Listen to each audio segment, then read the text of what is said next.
Hello guys, আজকে আমরা যেটা আলোচনা করব সেটা হলো যেই মেন্সের 2025 22 জানুয়ারির ফার্স্ট শিফটের ফিজিক্যাল কেমিস্ট্রি কোশ্চেন, ইলেকট্রোকেমিস্ট্রি।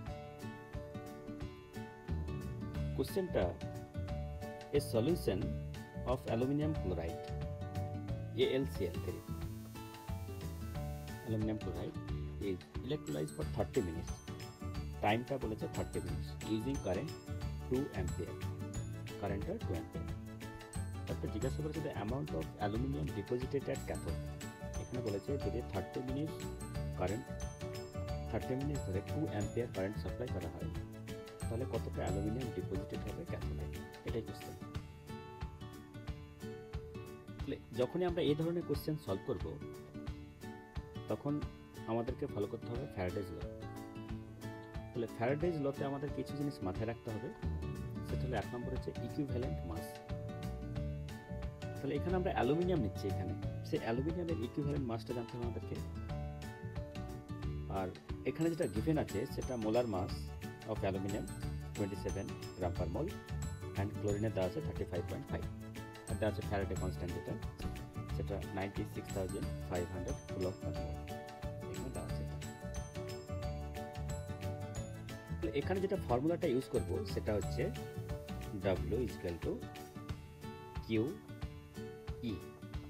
ওকে, ডাব্লিউটা হচ্ছে মাস অফ দ্য সাবস্টেন্স। এই যেখানে জিজ্ঞাসা করেছেন দ্য অ্যামাউন্ট অফ অ্যালুমিনিয়াম, এই অ্যামাউন্ট অফ অ্যালুমিনিয়ামটা এখানে W, mass of the substance. Q যেটা সেটা কোয়ান্টিটি অফ চার্জ কুলম্বে। কিউ যেটা সেটা হচ্ছে quantity of charge, quantity of charge in coulomb, quantity of charge in coulomb. তাহলে এই 1 কুলম্ব মানে 1 ampere into 1 second. Ampere second সেটাকে আমরা বলবো কুলম্ব, অ্যাম্পিয়ার সেকেন্ড সেটা হচ্ছে কুলম্ব। ওকে, তাহলে আমরা এখানে কিউ যেটা সেটাকে লিখতে পারি Q is nothing but I current time. এটা হচ্ছে কিউ, কিউটা হচ্ছে আই অ্যান্ড টাইম। এবার আমরা দেখব ইকুইভ্যালেন্ট মাস। ইকুইভ্যালেন্ট মাসটা যখন আমরা ক্যালকুলেট করব, আমরা যদি অ্যাসিডের ক্ষেত্রে করি বা বেসের ক্ষেত্রে করি, কম্পাউন্ডের ক্ষেত্রে ইকুইভ্যালেন্ট মাস করতে হবে। এখানে আমরা যদি করি অ্যালুমিনিয়ামের ক্ষেত্রে তাহলে আমাদেরকে দেখতে হবে ভ্যালেন্সি অফ দ্য মেটাল আর কতগুলো ইলেকট্রন ট্রান্সফার হচ্ছে। তাহলে ইকুইভ্যালেন্ট মাস যেটা ই, ইকুইভ্যালেন্ট মাস ই, এটা কিছুই না, মোলার মাস, আমরা যেটা বলছি মোলার মাস বাই ভ্যালেন্সি, বা আমরা বলবো কতগুলো ইলেকট্রন ট্রান্সফার হচ্ছে। ওকে, ভ্যালেন্সি বা number of electron transfer per ion. Okay, বা আমরা এটা বলবো number of electrons transfer per ion. Clear? এই জন্য আমি এখানে এই অ্যালুমিনিয়াম ক্লোরাইডের ফর্মুলাটা লিখেছি AlCl3। ওকে, AlCl3। তাহলে AlCl3 এ অ্যালুমিনিয়াম যেটা AlCl3, এখানে অ্যালুমিনিয়ামের চার্জ কত? +3।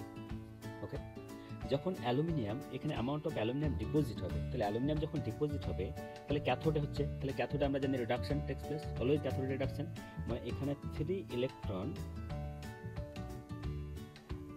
অ্যাড হয়ে অ্যালুমিনিয়াম সলিড হবে। তাহলে এই জন্য আমাদের ইকুইভ্যালেন্ট মাসটা দরকার। যদি আমি এখানে ইকুইভ্যালেন্ট মাস না নিই, আমি যদি নর্মালভাবে নিই, তাহলে সেই ক্যালকুলেশনটা কারেন্ট কতটা পাস হচ্ছে সেটা দিয়ে আমরা বুঝতে পারবো না। এখানে যদি 1 মোল অ্যালুমিনিয়ামকে আমি যদি একটা অ্যালুমিনিয়াম এলিমেন্ট, ওকে, যদি যে সলিডে কনভার্ট হয় 3 ইলেকট্রন দরকার হচ্ছে। কতটা রিকোয়ার্ড হচ্ছে? 3 ইলেকট্রন। তাহলে একইভাবে 1 মোল যেটা, 1 মোলটা কিছুই না, 1 মোল হচ্ছে এই যে চার্জ আমরা লিখছি না, যে ফ্যারাডে কনস্ট্যান্ট, সেটা হচ্ছে চার্জ অফ 1 মোল ইলেকট্রন। তাহলে কতগুলো আমার ইলেকট্রন লাগবে? 1 মোল অ্যালুমিনিয়ামের জন্য 3 মোল লাগবে। আমি যদি এখানে বলি 1 মোল অ্যালুমিনিয়াম +3 থাকে এখানে, তাহলে আমার একইভাবে 3 মোল ইলেকট্রন লাগবে, তার জন্য 3 মোল ইলেকট্রন। তার জন্য আমরা এখানে যেটা লিখবো মোলার মাস বাই ভ্যালেন্সি, এটাকে বলা হয় ইকুইভ্যালেন্ট মাস। তাহলে ইকুইভ্যালেন্ট মাসটা ভ্যালেন্সি বা number of electron transferred per ion. তাহলে এখানে এর ভ্যালেন্সি যেটা আমরা লিখব 3। তাহলে ভ্যালেন্সিটা কীভাবে, এখানে ইকুইভ্যালেন্ট মাসটা কীভাবে পাবো? ইকুইভ্যালেন্ট মাস ফর অ্যালুমিনিয়ামটা আসবে, এখানে গিভেন মাস আছে মোলার মাস 27 গ্রাম পার মোল, ওকে, আর ভ্যালেন্সি 3। তাহলে ইকুইভ্যালেন্ট মাস আসবে 9 গ্রাম পার মোল। ক্লিয়ার? এটা ইকুইভ্যালেন্ট মাস। এবার ডেটাগুলো আমি লিখে নিচ্ছি। আই গিভেন 2 অ্যাম্পিয়ার, টাইম যেটা দেওয়া আছে 30 মিনিটস, ওকে, বাট এটাকে আমাকে কনভার্ট করে নিতে হবে সেকেন্ডে। তাহলে 30 × 60 সেকেন্ড। এবার আমি ভ্যালুগুলো কোড করবো। তাহলে আমি এক্সাক্ট ডাব্লু পেয়ে যাবো। তাহলে ডাব্লু যেটা সেটা E into I into T by 96,000, okay. এখানে প্রথমে যেটা ফর্মুলাটা বলেছি W is equal to Q E by 96,500 coulomb per mole আসবে, ওকে, 96,500 কুলম্ব পার মোল। এবার আমি ভ্যালুগুলো কোড করব। এর ভ্যালু কত আছে? ই ভ্যালু পেয়েছি আমরা 9 গ্রাম per mole, okay, I 2 ampere, time 30 × 60 second. তাহলে আমি আগে বলেছি অ্যাম্পিয়ার সেকেন্ড, সেটা কুলম, তাহলে এখানে ক্যান্সেল হয়ে যাবে এই অ্যাম্পিয়ার সেকেন্ড এই যে কুলম। তাহলে 96,500 কুলম পার মোল ক্যান্সেল। এখানে এই অ্যাম্পিয়ার সেকেন্ডের সঙ্গে এই কুলম, তাহলে গ্রাম থাকছে, এটা আসবে 0.336 গ্রাম, ওকে। আমরা যদি অপশন দেখি 0.3636 গ্রাম, এটা থার্ড অপশন কারেক্ট। আশা করছি তোমরা বুঝতে পেরেছো। আবার আমরা নেক্সট কোশ্চেন নিয়ে আসবো। Thank you.